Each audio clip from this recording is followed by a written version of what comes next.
ഒരു രാജ്യത്തിനുള്ളിൽ മറ്റൊരു രാജ്യം എന്നൊക്കെ കണക്കാക്കാവുന്ന സംവിധാനങ്ങളുള്ള പ്രദേശങ്ങൾ ലോകത്ത് പൊതുവെ കുറവായിരിക്കുമല്ലോ. എന്നാൽ ലബനൻ എന്ന ദേശം അപ്രകാരമുള്ള ഒന്നാണ്.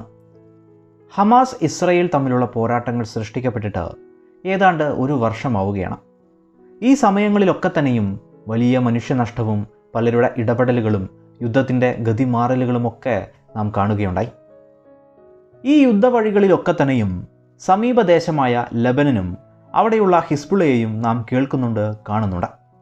ലബനിനുള്ളിൽ ലബനീസ് ആർമിയേക്കാളും ശക്തിയുണ്ടെന്ന് പറയപ്പെടുന്ന ഹിസ്ബുള്ള, അമേരിക്കയടക്കം പല രാജ്യങ്ങളും തീവ്രവാദ സംഘടനയായി പ്രഖ്യാപിച്ചിട്ടുള്ള ഒരു സംഘടന.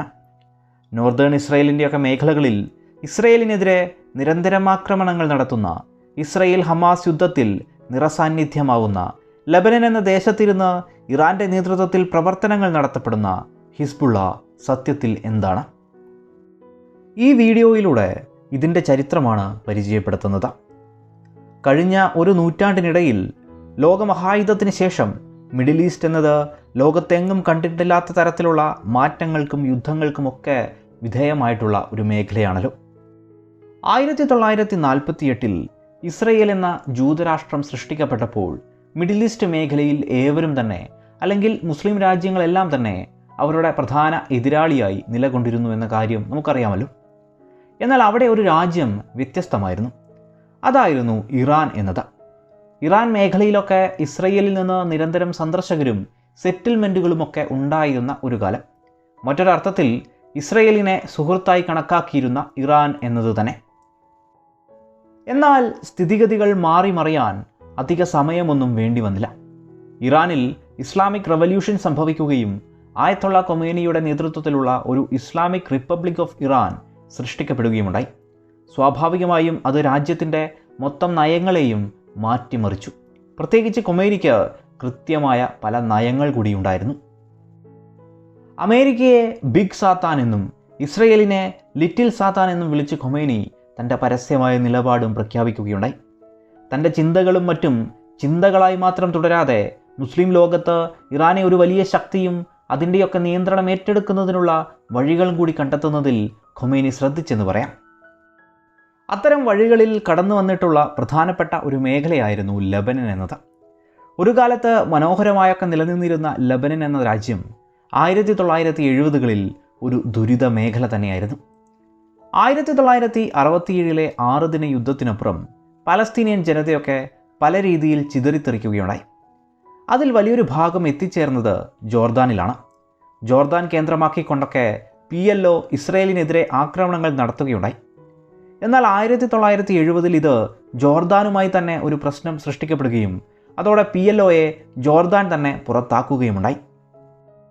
അങ്ങനെ പുറത്താക്കപ്പെട്ടവർ, പ്രത്യേകിച്ച് ആവഡായിട്ടുള്ള PLOയൊക്കെ വന്നു ചേരുന്നത് സദേൺ ലബനൻ മേഖലയിലാണ്.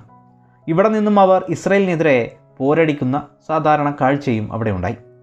ഈ ലബനൻ എന്ന രാജ്യം പല മതങ്ങളാൽ നിറഞ്ഞു നിൽക്കുന്ന ഒന്നുകൂടിയാണ്. 1943 നിയമമൊക്കെ അനുസരിച്ച് ക്രിസ്ത്യനായ പ്രസിഡന്റും സുന്നി മുസ്ലിം പ്രധാനമന്ത്രിയും ഷിയ മുസ്ലിം സ്പീക്കറുമൊക്കെ ആവുന്ന ഒരു രാജ്യം.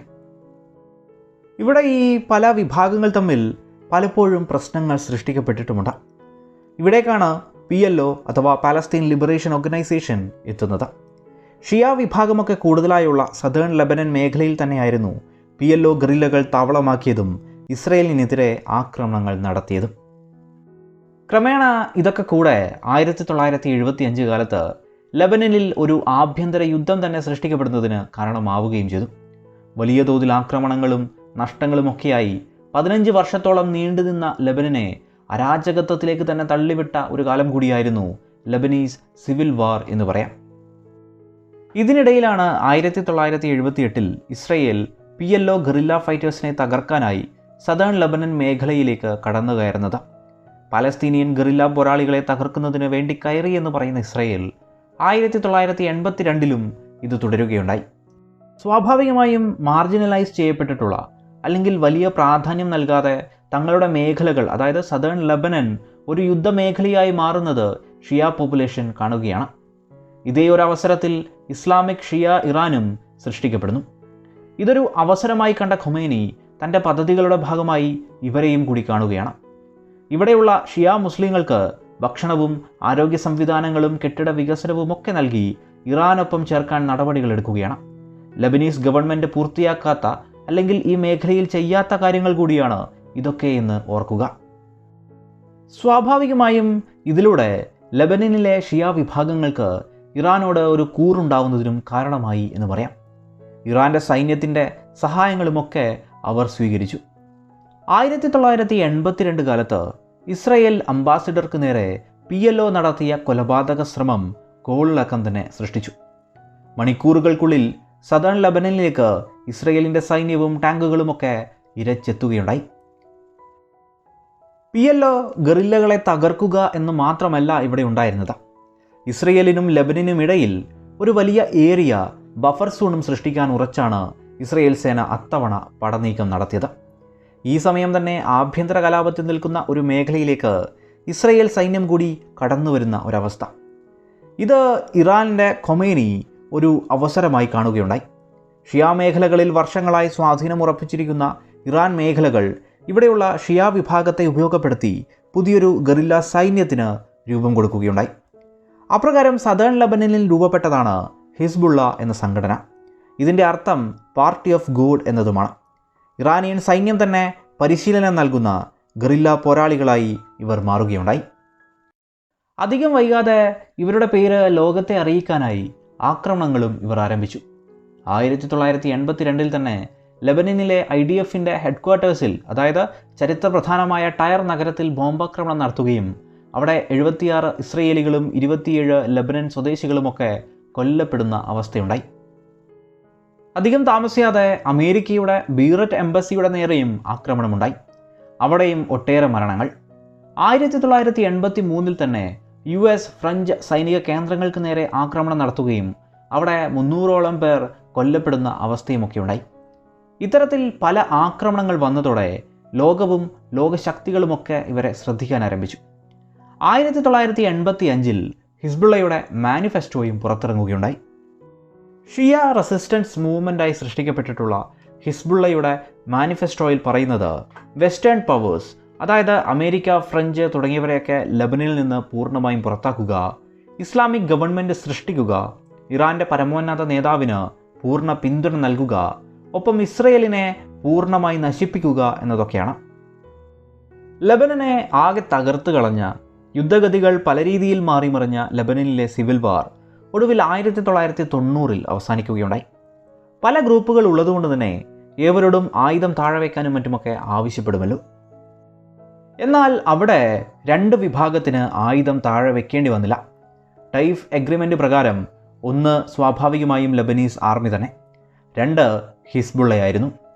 അവർക്ക് ആയുധങ്ങൾ നിലനിർത്താനുള്ള അവകാശം നൽകപ്പെടുകയും ഇസ്രയേലിനെതിരെ സദേൺ ലെബനൻ കേന്ദ്രമാക്കിക്കൊണ്ട് പ്രവർത്തനം നടത്താനുമുള്ള അവകാശം നൽകി. എന്നാൽ അതുമാത്രമല്ലല്ലോ നടക്കുക.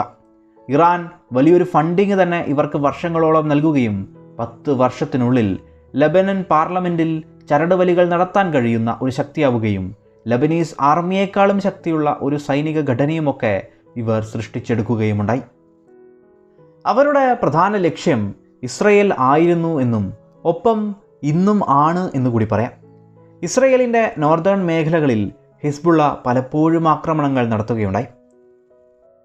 ഹിസ്ബുള്ളയുടെ സെക്രട്ടറി ജനറൽ ആയിരുന്ന അലി മുസാവിയെ ഇസ്രയേൽ 1992 വധിക്കുകയുണ്ടായി. തുടർന്ന് അധികാരത്തിലെത്തിയത് ഹസൻ നസ്രുള്ളയായിരുന്നു. ലബനനേക്കാളും ഇസ്രയേലിനെതിരെയാണ് നസ്രുള്ള നിലപാടുകൾ എടുത്തത്.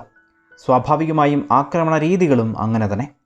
1992 ഇസ്രയേൽ ലബനൻ മേഖലകൾക്കപ്പുറം ലോകത്തിൻ്റെ പല ഭാഗങ്ങളിലും ഇസ്രയേലികൾക്ക് നേരെ ഹിസ്ബുള്ള ആക്രമണം നടത്തുകയുണ്ടായി.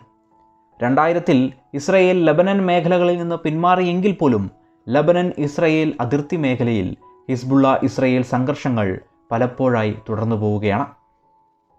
2009 പുതിയ മാനിഫെസ്റ്റോയിലും ഇസ്രയേലിനെ ഒരിക്കലും അംഗീകരിക്കുകയില്ല എന്നാണ് ഹിസ്ബുള്ളയുടെ നിലപാട്. ഇറാൻ്റെ വലിയ സാമ്പത്തിക സഹായങ്ങളിൽ ഓരോ വർഷവും സൈനികപരമായി വളർന്ന ഹിസ്ബുള്ളയുടെ കയ്യിൽ 1.5 ലക്ഷത്തിലധികം റോക്കറ്റുകൾ ഉണ്ടെന്നും ഏതാണ്ട് 1 ലക്ഷത്തോളം സൈന്യം ഉണ്ടെന്നുമൊക്കെയാണ് ഇപ്പോഴുള്ള കണക്കുകൾ. ഗാസയിൽ നിന്ന് ഇസ്രയേലിലേക്ക് ടണലുകൾ എന്ന പോലെ തന്നെ ഹിസ്ബുള്ളയും ലബനൻ മേഖലകളിൽ നിന്ന് ഇസ്രയേലിലേക്ക് ടണലുകൾ സൃഷ്ടിച്ചിട്ടുണ്ട്. പലപ്പോഴും ഇസ്രയേൽ അത് കണ്ടെത്തുകയും തകർക്കുകയും ചെയ്യുമെങ്കിലും അല്ലാത്തതും അവിടെ കാണുമല്ലോ. ഇസ്രയേലിലേക്ക് കടന്ന് ആക്രമണം നടത്താനും അപ്രതീക്ഷിത ആക്രമണം നടത്താനുമൊക്കെ ഇത്തരം ടണലുകൾ ഹിസ്ബുള്ളയെ സഹായിക്കും എന്നതുകൊണ്ട് തന്നെ ഇസ്രയേലും അതിർത്തി മേഖലകളിൽ സദാസമയം പട്രോളിംഗ് നടത്തുന്നു. ഏതായാലും ഹിസ്ബുള്ള എന്നത് വലിയൊരു സൈന്യമായി രൂപപ്പെട്ടിരിക്കുന്നു എന്നതുകൊണ്ട് തന്നെ ഇസ്രയേലിന് അത് വെറുതെ അങ്ങ് തകർക്കുക സാധ്യമല്ല. ഇസ്രയേലിനെ പ്രധാന ശത്രുവായി ഹിസ്ബുള്ള കരുതുകയും അതിനു പ്രകാരം കാലങ്ങളായി ആക്രമണങ്ങൾ നടത്തുകയാണ് എന്നും പറയാം. ഇന്നും അങ്ങനെ തന്നെ. വലിയ നഷ്ടങ്ങൾ വരാത്ത അല്ലെങ്കിൽ കടന്നാക്രമണങ്ങൾ ഒന്നും തന്നെ നടക്കുന്നില്ല എന്ന് മാത്രം. ലെബനനിൽ കഴിഞ്ഞ വർഷങ്ങളിലൊക്കെ തന്നെയും രാഷ്ട്രീയപരമായും ഹിസ്ബുള്ള വലിയൊരു ശക്തിയാവുകയുണ്ടായി. 2022 തെരഞ്ഞെടുപ്പിൽ 128 അംഗ പാർലമെൻറ്റിൽ 13 സീറ്റുകളാണ് ഹിസ്ബുള്ളയ്ക്കുള്ളത്. എങ്കിൽ പോലും ഹിസ്ബുള്ളയുടെ പ്രദേശങ്ങളിൽ അവർ തന്നെയാണ് ഗവൺമെൻറ്റും ഭരണവും സൈന്യവും എല്ലാം എന്നതാണ് രാജ്യത്തിനുള്ളിലെ രാജ്യം എന്ന നിലയിൽ വിശേഷണം വരാൻ കാരണം. ഇറാൻ്റെ ഫണ്ടിങ്ങിലും സഹായങ്ങളിലും വലിയ തോതിൽ ആരോഗ്യം, സ്കൂളുകൾ, കെട്ടിട വികസനമൊക്കെ നടത്തി പ്രധാന സ്വാധീന ശക്തിയായെങ്കിലും കാലങ്ങളായി ഫണ്ടിങ്ങിൽ ഭൂരിഭാഗവും സൈനിക ആവശ്യങ്ങൾക്കൊക്കെ നീക്കിവെച്ചതും ഈ മേഖലകളിൽ സമാധാനം ഇല്ലാതായതും ജനങ്ങളിൽ ഹിസ്ബുള്ളയോടുള്ള കൂറിൻ്റെ തോത് കുറച്ചുകൊണ്ടുവരുന്നു എന്ന റിപ്പോർട്ടുകൾ കൂടി കാണാവുന്നതാണ്.